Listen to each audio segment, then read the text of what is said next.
Hi! Today in this video we're going to discuss various elements of the filming process. That includes camera angles, shot types, things like white balance, zoom, as well as how to set up the equipment related to filming. First of all, let's talk about some of the equipment. This is the camera crane. It comes in 4 parts. Firstly, the tripod has to be set up. And then the rest of the extensions have to be added to add extra length to the arm.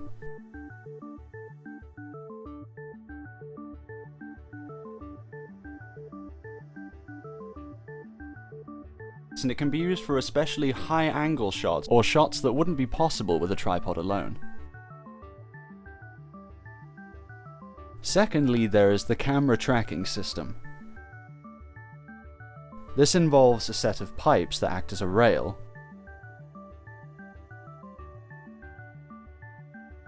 The tracking apparatus is then laid onto this, allowing it to roll across. And finally, the tripod is mounted on top of this. This allows for smooth shots when following a character or an object. And lastly, there's the Steadicam. This acts as a camera support. This is a handheld apparatus that can be used for moving shots and severely reduce shake.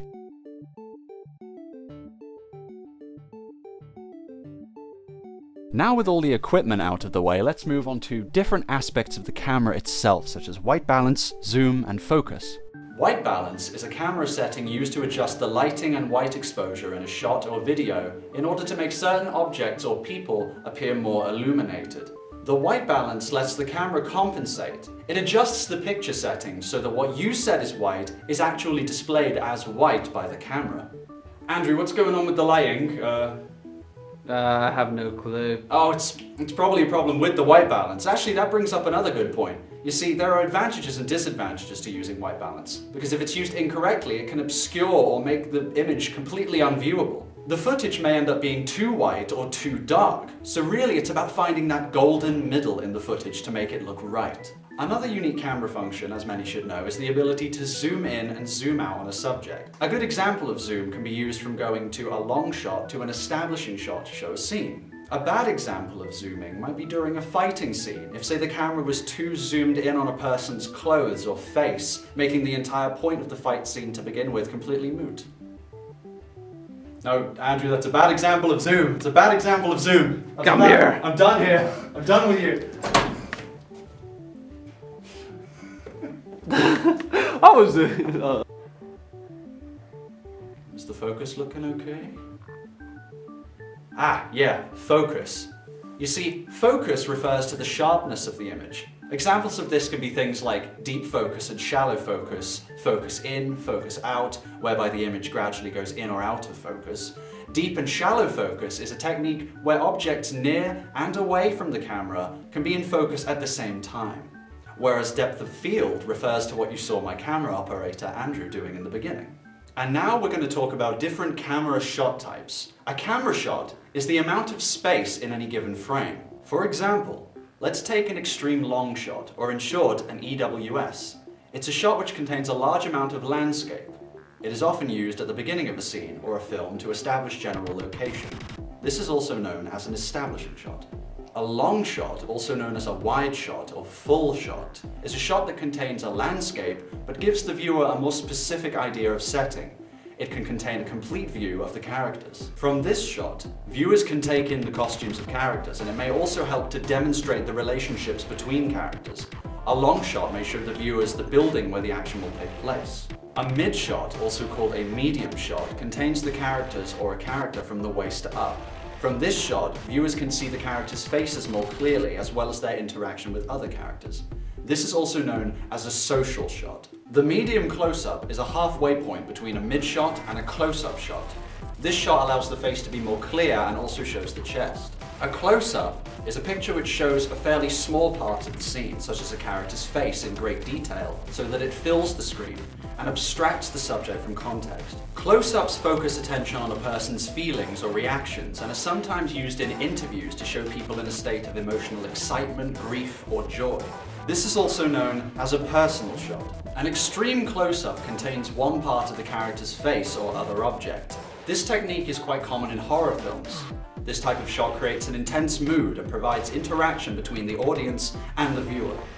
A pan usually begins and ends with a few seconds of still picture to give greater impact. The speed of a pan across a subject creates a particular mood, as well as establishing the viewer's relationship with the subject. The term hose piping refers to continually panning across from one person to another. A tilt shot is simply a vertical movement of the camera up or down while the camera mounting stays fixed.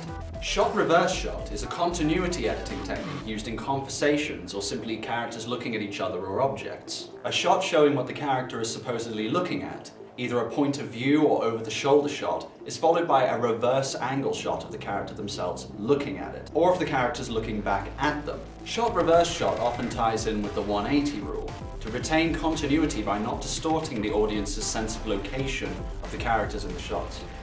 It is important that you do not confuse camera angles and camera shots. Camera shots are used to demonstrate different aspects of the setting, themes, and characters. Camera angles are used to position the viewer so that they can understand the relationships between characters. These are very important for shaping meaning in a film, as well as other visual texts. The following examples will help you understand the differences between different camera angles.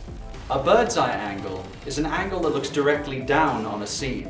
This angle is often used as an establishing angle, along with an extreme long shot to establish setting. A high angle is a camera angle that looks down on a subject. A character shot with a high angle may look vulnerable and weak. These angles are often used to demonstrate to the audience a perspective of a particular character.